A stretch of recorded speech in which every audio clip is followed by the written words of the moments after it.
जय हिंद, वंदे मातरम। दोस्तों स्वागत है एक बार फिर से आप सभी का ओपीएस न्यूज पर। तो आइए दोस्तों जानते हैं पश्चिम बंगाल में आखिर किसकी बनेगी सरकार, क्या कहती है जनता की राय। जी हाँ दोस्तों, कौन बनेगा पश्चिम बंगाल का अगला मुख्यमंत्री। क्या ममता बनर्जी अपनी सत्ता को बचा पाएगी या दोस्तों भारतीय जनता पार्टी जो है ना वो पश्चिम बंगाल में चुनाव में जीत हासिल करके अपनी सरकार बनाने में कामयाब होगी। क्या रहेगा इसके पीछे का जनता का फैसला। तो दोस्तों एक एक करते हुए जानते हैं पश्चिम बंगाल की 294 सीटों के जनता की राय और ओपिनियन पोल के बारे में कि आखिर पश्चिम बंगाल में किस पार्टी की सरकार बनने वाली है। यहाँ पर सबसे पहले आपको बता दें दोस्तों कि पश्चिम बंगाल में 27 मार्च को वोट डाले जाएंगे फर्स्ट चरण के, जिसमें 30 सीटों पर वोटिंग होगी और अंतिम चरण जो है ना वो दोस्तों 29 अप्रैल को डाला जाएगा, यानी कि 27 मार्च को दोस्तों वोटिंग स्टार्ट हो जाएगी जो कि अप्रैल तक चलती ही रहेगी। चलिए यहाँ तक तो ठीक है। एक चीज मैं आपको बता दूं दोस्तों की जो भारतीय जनता पार्टी के पूरे देश के अध्यक्ष है, राष्ट्रीय अध्यक्ष जेपी नड्डा जी, भारत देश के प्रधानमंत्री नरेंद्र मोदी जी, भारत के गृह मंत्री अमित शाह जी, तीनों ने दोस्तों कमर कस ली है कि किसी भी तरीके से पश्चिम बंगाल में चुनाव में जीत हासिल करनी है, पश्चिम बंगाल में सरकार बनानी है। अच्छा, इसको लेकर लगातार रैलियों पे रैलियां कर रहे हैं, सभाएं आयोजन कर रहे हैं और पूरी रणनीति के साथ एक स्ट्रेटेजी के साथ चुनाव लड़ने की प्लानिंग कर चुके हैं। और वहीं दोस्तों अभी की एक और बड़ी खबर भी सामने आ रही है कि ममता बनर्जी को लगा तगड़ा झटका। पश्चिम बंगाल के 5 विधायकों ने टीएमसी से इस्तीफा देकर बीजेपी में शामिल हो चुके हैं, जहां पर ममता बनर्जी ने 294 सीटों के कैंडिडेट्स यानी कि उम्मीदवारों के नामों की घोषणा कर दी है और टिकट नहीं मिलने से नाराज विधायक जो है ना वो दोस्तों बीजेपी में शामिल हो चुके हैं। और भारतीय फिल्म जगत के जो सुपरस्टार है मिथुन चक्रवर्ती, उन्होंने भी दोस्तों भारतीय जनता पार्टी का दामन थाम लिया है। ऐसे में सवाल ये उठता है कि आखिर पश्चिम बंगाल में किसकी बनेगी सरकार। तो चलिए एक एक करते हुए जानते हैं पश्चिम बंगाल के पूरे 23 जिलों के ओपिनियन पोल के बारे में और अंत में यह भी डिस्कशन करेंगे कि कौन अगला जो मुख्यमंत्री है वो पश्चिम बंगाल का बन सकता है। दोस्तों बड़े ही ध्यान के साथ इस वीडियो के साथ लास्ट तक जरूर बने रहेगा। चलिए सबसे पहले शुरुआत करते हैं पश्चिम बंगाल के दक्षिण 24 परगना जिले की। दोस्तों आपको बता दें कि दक्षिण 24 परगना जिले में कुल विधानसभा की 31 सीटें हैं और जनता की राय और ओपिनियन पोल के मुताबिक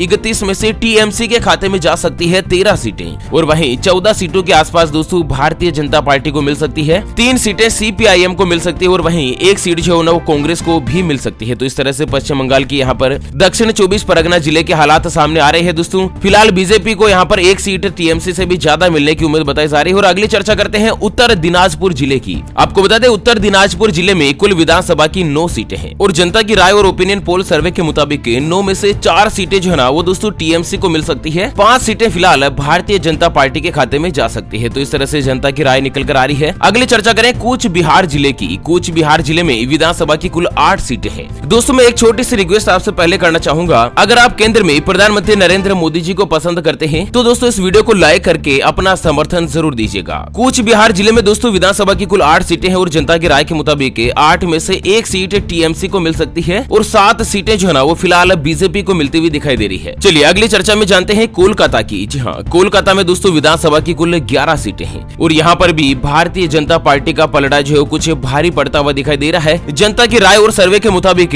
11 में से 4 सीटों पर टीएमसी जो है ना वो दोस्तों ममता बनर्जी की पार्टी है, तृणमूल कांग्रेस पार्टी, जो कि 11 में से 4 सीटें हासिल करती हुई दिखाई दे रही है और वहीं 5 सीटों पर भारतीय जनता पार्टी की जीत हासिल हो सकती है। अच्छा, 1 सीट पर दोस्तों सीपीआईएम पार्टी भी जीत सकती है और वहीं 1 सीट कांग्रेस पार्टी को हासिल हो सकती है। तो इस तरह से कोलकाता की 11 सीटों का ओपिनियन पोल बन रहा है। अगली चर्चा में जानते हैं जलपाईगुड़ी जिले के बारे में। जलपाईगुड़ी के अंतर्गत विधानसभा की कुल 8 सीटें हैं और दोस्तों 8 में से 1 सीट पर फिलहाल टीएमसी विजय हो सकती है और 7 सीटें भारतीय जनता पार्टी को मिलती हुई दिखाई दे रही है। जी हाँ दोस्तों, जलपाईगुड़ी जिले के अंतर्गत जनता की राय और जो ओपिनियन पोल निकल कर आ रहा है ना वह भारतीय जनता पार्टी के पलड़े में कुछ भारी पड़ता हुआ दिखाई दे रहा है। अगली चर्चा में जानते हैं दार्जिलिंग जिले की। दार्जिलिंग जिले में विधानसभा की कुल 5 सीटें हैं। दार्जिलिंग में दोस्तों चाय का जो सबसे बड़ा कारोबार होता है, चाय के बागान वगैरह सबसे ज्यादा है और इस बार जनता की राय के मुताबिक दोस्तों दार्जिलिंग विधानसभा की 5 सीटों में से 5 ही सीटें जो है ना वो दोस्तों भारतीय जनता पार्टी को मिलती हुई दिखाई दे रही है। चलिए अगली चर्चा में जानते हैं नादिया जिले की। नादिया जिले में विधानसभा की कुल 15 सीटें हैं और दोस्तों जनता की राय के मुताबिक 15 में से 8 सीटें, जी हाँ दोस्तों 8 सीटें यहाँ पर टीएमसी को मिल सकती है। नादिया जिले में दोस्तों टीएमसी जो है भारी पड़ती हुई दिखाई दे रही है और इसी के साथ भारतीय जनता पार्टी को हासिल हो सकती है 5 सीटों के आसपास। सीपीआईएम को मिल सकती है एक सीट, जबकि कांग्रेस को भी एक सीट हासिल होती हुई दिखाई दे रही है। अगली चर्चा करते हैं पश्चिमी मेदिनीपुर जिले की। तो यहाँ पर दोस्तों विधानसभा की कुल 15 सीटें हैं, ठीक है ना। 15 विधानसभा की सीटों में से जनता की राय और ओपिनियन पोल सर्वे के मुताबिक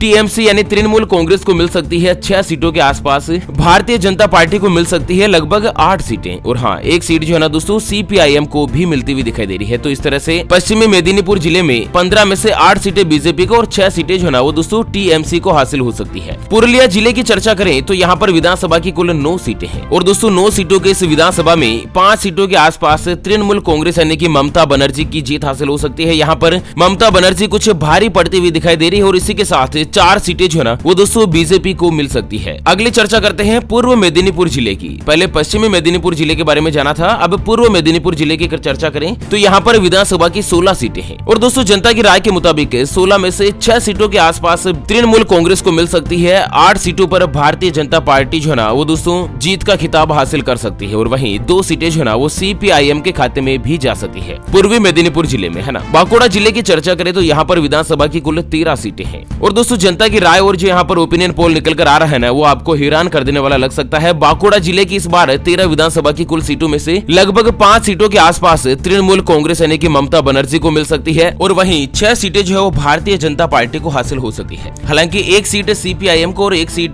कांग्रेस को मिलती हुई दिखाई दे रही है। कुल मिलाकर दोस्तों पश्चिम बंगाल की ओवरऑल स्थिति की बात करें तो अभी तक तो बीजेपी का पलड़ा भारी नजर आ रहा है। अगली चर्चा में जानते हैं बीरभूम जिले की। बीरभूम जिले में विधानसभा की कुल 11 सीटें हैं, और दोस्तों जनता की राय के मुताबिक 11 में से 2 सीटों के आसपास तृणमूल कांग्रेस को मिल सकती है। 9 सीटें जो है दोस्तों भारतीय जनता पार्टी को हासिल हो सकती है। और वहीं अगली चर्चा करते हैं मालदा जिले की। मालदा जिले में विधानसभा की 12 सीटें हैं, और यहाँ पर भी 12 में से 2 सीटें तृणमूल कांग्रेस को, जबकि 8 सीटें जो है ना वो दोस्तों बीजेपी को मिलती हुई दिखाई दे रही है। एक सीट सीपीआईएम को और वहीं एक सीट के आसपास ही कांग्रेस को भी मिल सकती है। अगली चर्चा में जानते हैं मुर्शिदाबाद जिले की, जो कि दोस्तों मुस्लिम बहुल एरिया है, और मुर्शिदाबाद जिले में विधानसभा की कुल 22 सीटें हैं। यहाँ पर पलड़ा बहुत ही दोस्तों बदलाव करने वाला लग रहा है। आप भी जानकर आपको भी हैरानी होगी दोस्तों कि मुर्शिदाबाद जिले की 22 सीटों में से टीएमसी और बीजेपी को कितनी कितनी मिल सकती है, जहाँ पर मुस्लिम बहुल एरिया होने के बावजूद भी दोस्तों यहाँ पर ओपिनियन पोल बहुत ही बड़े लेवल पर बदलाव करता हुआ दिखाई दे रहा है। पूरी डिटेल जानते हैं और वहीं अगले जिलों के बारे में भी चर्चा करते हैं, और उसके बाद जानेंगे दोस्तों कि आखिर पश्चिम बंगाल में अगला मुख्यमंत्री कौन बनेगा। लेकिन